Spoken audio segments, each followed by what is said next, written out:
Well, I'm here at the TPA offices right now. I don't have my normal backdrop of the Texas Capitol.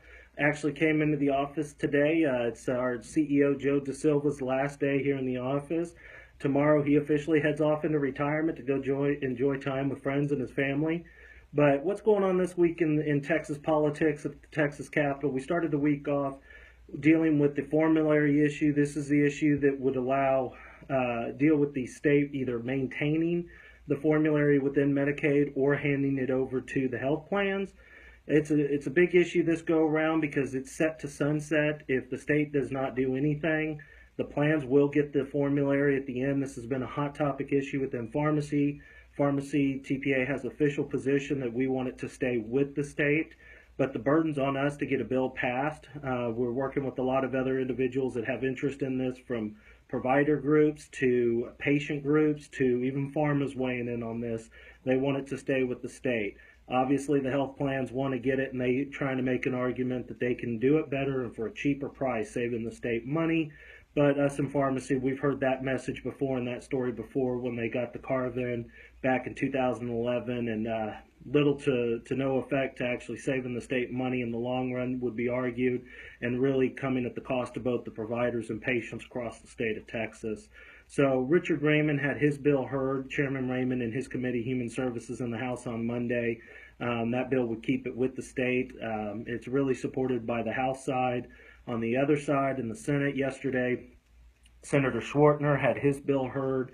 His bill would allow the plans to gain access to the formulary, but the one caveat and the reason he would need a bill, rather than just allowing the plans to get it through the sunset process, he establishes some patient protections. So I, on behalf of TPA and y'all, our membership, testified yesterday in the hearing on the bill. We didn't take an opposed or for position. We just wanted an opportunity to share our thoughts. Shared with them that we definitely were concerned about the plans gaining access, that the experience we've had with the MCOs has not been a positive one, and that we would really like the state to continue to maintain it. However, understanding the politics, understanding the challenge of getting a bill passed, we understand that the patient protections that Senator Schwartner has put in his bill are absolutely critical going forward. And I asked Senator Schwartner that would like the opportunity to work with the committee to actually look at possibilities of including some provider protections, try to make sure that the plans can't take advantage of you as pharmacists and even some of the other providers in order to garner this grandiose savings that they suggest that they can save. Again, we know in the past that's not come to fruition, and what they have saved has really come at the cost of pharmacy and your ability to run your businesses, and for pharmacy to be a functioning, prosperous venture. Also, going on right now, PMP continues to be a big issue.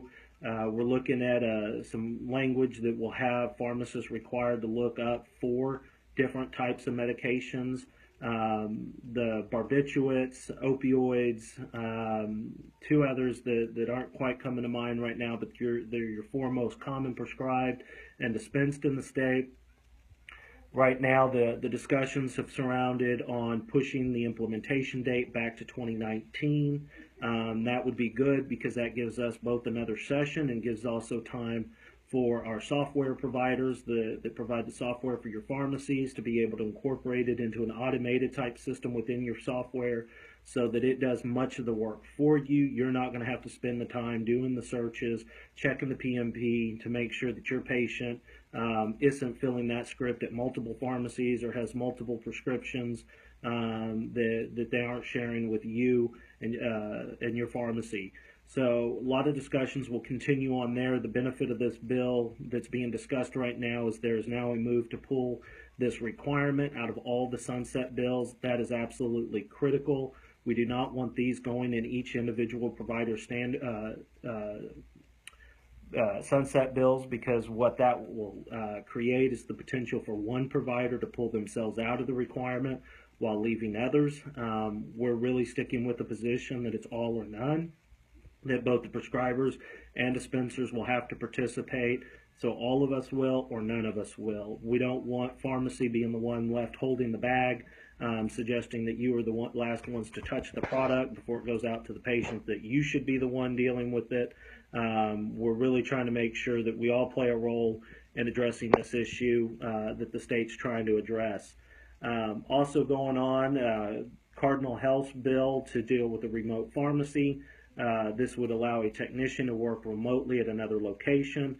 Continues to be discussed. There's a lot of interest from a lot of folks on it, a lot of concern coming from our independent side. A lot of discussions will continue to occur on this issue. Also want to share with y'all that as of this week, our bill sponsor in the House, Representative Roberts, has made a decision to remove STREP from our House Bill 2444. That's our Enhanced Patients Access to Service bill.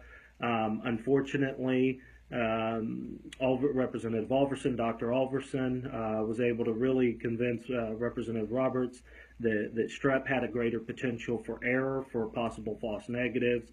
And unfortunately, of recent, there was an extremely rare case where a gentleman had a quadruple amputation that resulted from a strain of strep that he acquired. Unfortunately, he is a very rare case. It's unfortunate that this was used against us, but we will keep working it. We need you to help us. We need you contacting your elected officials. We need bill co-signers. We need others to join in, show their support. And to get that, I need you. I need pharmacists around the state calling their elected officials, saying that you want them to support this bill. It's the only chance we got. And I know we've had a lot of discussion, particularly here on Facebook, about how this will be implemented within the pharmacy practice. And I think it's important to note that there's a drastic need for the profession to have new opportunities. We've seen a lot of reduction over the years in the product and the reimbursement in the product. If we can get the practice shifted to allow you to use your cognitive skills, your intelligence, use your education, your training, and be able to bill for those services just as other providers do, it creates a great opportunity, and it will take some of the stress off the product. It'll help balance out hopefully some of the practices, and ultimately, if you start making more money in services, you can start shifting your focus and your time to the service side and not the product. We will continue to look at the other issue that was brought up dealing with workplace. We've got a lot of discussions going on, things that will be occurring post-session. We'll keep y'all posted as that kind of materializes. Make sure to continue to follow us, watch the videos here, share with your friends, share with your family, let them know what we're doing. We are only as strong as our membership, and the more members we have, the stronger we will be. We need you to be effective so that we can do the job you need us to do for you. Have a wonderful day. Thank you.